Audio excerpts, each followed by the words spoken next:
just going to go through a real quick tutorial on how to install the Onsra Ceramic Bearings.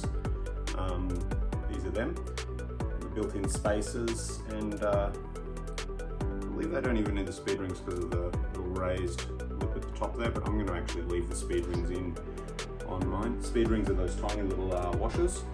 Now, I already have them on the cloud wheels that I have on this board. Now, if you want to see a tutorial on how to install or change the stock bearings, the ones that aren't the ceramic ones with the built-in spacer, that come with your rubber wheels, Christian from Onsra has a really awesome little tutorial on that. I'll put the link to his one in the description below.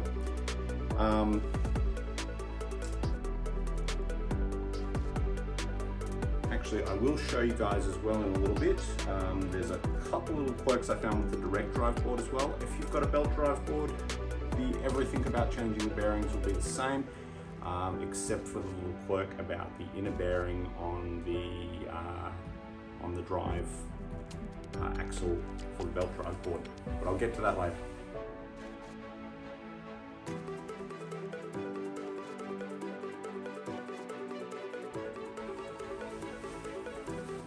Using a standard skate tool. Right. Don't drop that. And be careful, just in here, it's one of your speed rings. So I like to just gently take it off and keep my thumb on the speed ring there.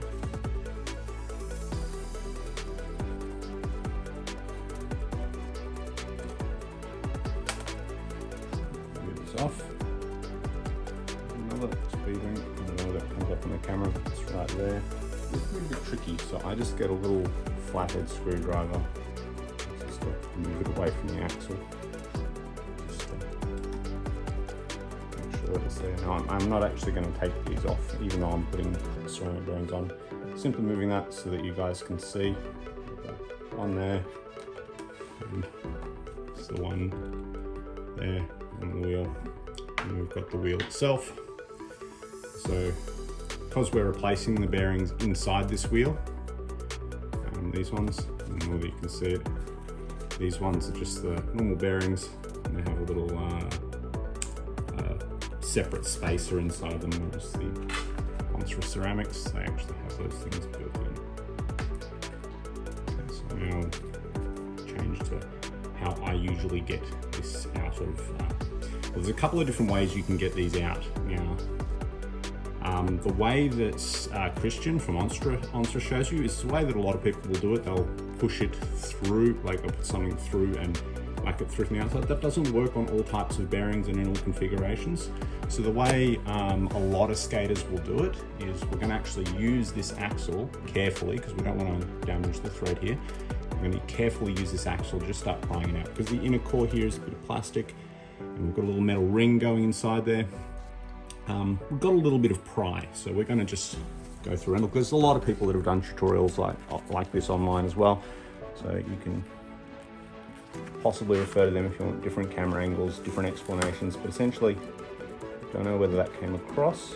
You'll hear that little click. We don't want to go too far. I'm actually just carefully prying back and forth and pulling a little bit to sort of wiggle that bearing. I'm using the axle to just pull it out gently. This can take a bit of coercion, so I'll probably fast forward this part of the video.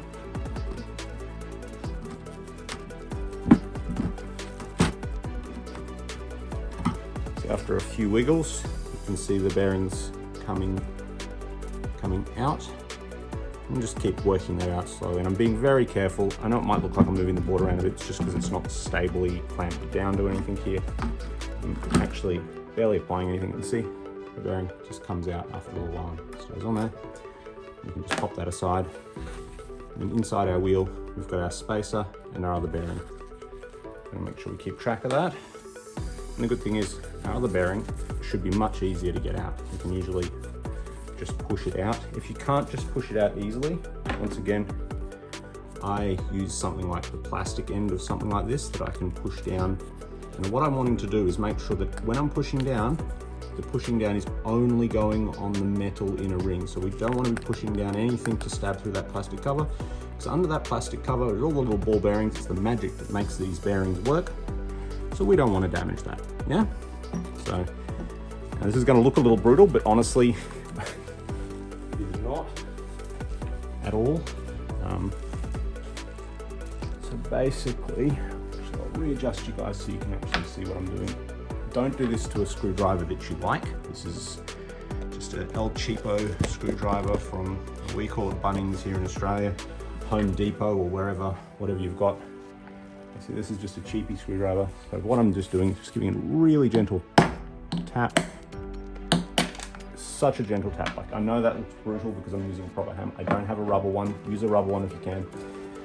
It's just a really gentle tap, and it's just to knock the bearing out. And like I said, I use this specific diameter because it's a nice round bit of plastic that sits just over so that all the pressure, hang on, I'll just put that in the camera. So all the pressure from any of that whack is just resting only on the metal ring there. So it just drops out of the bottom wheel. There we go. We've got our cloud wheel sans bearing. Next bit, nice and easy. Just grab a couple of our beautiful gold Onsra ceramic bearings.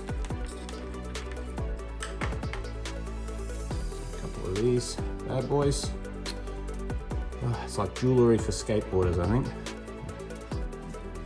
Literally, well, my favorite way to do this is so that we line it up correctly. What we do is, I'll just realign you guys again. Now you can drop them in. That's the way Christian does it in his tutorial, and that's absolutely fine. What I like to do is I like to just pop that onto the axle there, and I'm doing the outside first so that we can do the inside last. So I pop that on the outside. Now that's the outside of our cloud wheel. I'm just going on that way temporarily for it. So we're gonna just go on, and what this does is it allows us to make sure that it's nice and straight when we're pressing this on, because we don't want it to be at an angle, because then the bearing gets stuck in there at an angle. And by doing it this way, we can sort of be assured that we've got a nice straight press in. And you can see, once again, I've just gently wiggled a little bit because this plastic's got a little bit of wiggle. You can see now, one lovely shiny gold ceramic bearing sitting in my wheel. You can see the built-in spacer inside there. And so, now we're going to grab our second one, pop it on, spacer pointing in, and we're going that way in, wheel the right way around. And this is, the second one's actually easier than the first because the first bearing helps us align the wheel up so we don't even have any wobble. You can see it goes on there. Now, it was relatively easy. I can just squeeze that together. If not, you can, sometimes I'll tilt the board up that way so that I can just push straight down on it, because pushing straight down can be easier than pushing across. I've had a bit of practice of this, so I'm just sort of squeezing them together like that. There you go. Just that easy. Got the Onsra ceramic bearings inside there. So, as I mentioned before, I've got one speed ring on there. Don't need the spacer inside. I'm going to keep my speed rings on the outsides of this though. Even though, well, I've heard some people say that with these particular pro bearings you don't need them. As far as I'm aware, it doesn't do any harm having them because there's such little amount of space taken up by them. And what the speed ring's doing is allowing the nylock nut, that's what this is a nylock nut. It's got a little ring of nylon around the top there, if you can see it. So it just keeps the nylock nut from touching the top of the, on the top of the bearing. Okay, and pretty much you're just going to repeat that process for all four wheels. Now the only extra thing I'm going to show you guys in a sec is I'm just going to show you something with the back wheels on the Onsra, and it might apply to other direct drive boards, I don't know, but the Onsra ones definitely it does. And I at first thought it was the wheels that I had, but it seems to apply to all of the wheels that I've used. I've used rubbers like these ones, as you can see, well used. I've used clouds and I've used streets, and it's all pretty much the same. And as per the usual thing, we're tightening it right up. So that's quite, so we're just gonna go tiny little bit back. So not even, it should spin super freely. That's how we know we've done it. And you can sort of check as well, because if you go too loose, you'll feel a little bit of lateral wobble. You'll feel a little bit like the wheel can wobble this way. So it should be tight enough that it's not doing that, but it should spin freely, like, you know, you just touch it and it should just spin and spin and spin, especially with these ceramic bearings. They're so smooth. These Onsra ceramic bearings are really nice. They're just gonna roll really smoothly. All right, back in a sec to show you the Quirk with the rear ones. Okay, just taking off this rear one on the direct drive. On the belt drive, this isn't going to be too much different, but instead of connecting to a direct drive motor and its adapter, you'll be connecting to an axle. It's much more similar to the front, except for between the wheel and the axle, you have the wheel pulley, and that wheel pulley will connect to whatever type of wheel you have. Just thought I'd show you guys how I'm doing this. It's just exactly the same as the front wheel undoing process. I'm doing it. Not dropping the nut like I did the first time, just popping that aside carefully, taking it off, making sure we're aware of our speed ring on the outside. Our little speed ring on the outside there. Just making sure we don't lose that. Just popping that there. And you can actually see inside there. And this is normal. Some people panicked about this when I told them about it first. They're like, oh no, have I broken the wheel? The spacer can be a bit loose in there sometimes. It shouldn't be. It should just sort of stay in position, but there's nothing bad if it's loose as long as these are seated properly. And actually, this is the quirk. This actually starts to highlight the quirk that I noticed. So, and I don't know whether this is supposed to happen or whether there's something different with mine, but I've now had 2 different rear axles for this board and they both do the same thing. So I'm going to assume that it's just the way it's built. So what happens with these is, as we're riding, you know, we've got some left and right forces as well as the forward and backwards forces. This is normal for how you steer a skateboard. What seems to happen is these inner, because this is the inside of the wheel, these inner bearings seem to sort of be squeezed out in towards the middle of the board here. Now, I'm going to pivot around so you can hopefully see it, and we'll zoom in. Oops, zoom in. Now you can see I've actually got a small stack of those speed ring washers there. I think it's 4 of them. Yeah, 3 silver, 1 black. The color doesn't matter. The black one came with the axle. There's another 3 that I bought aftermarket. They're like $2 for a pack of 20 or something silly like that. They're super cheap. They're not worth it.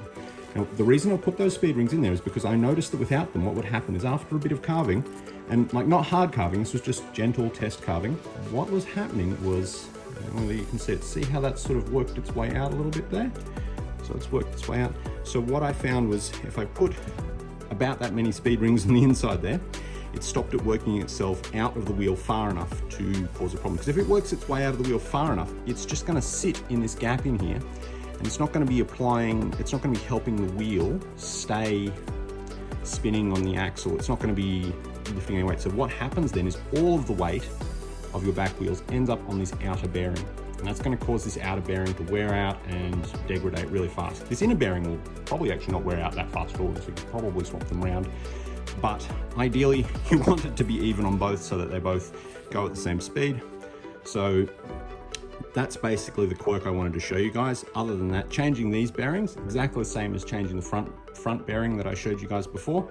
So we're just basically popping these bearings out. We're going to pop the ceramic ones, pop our lovely ceramic ones in there.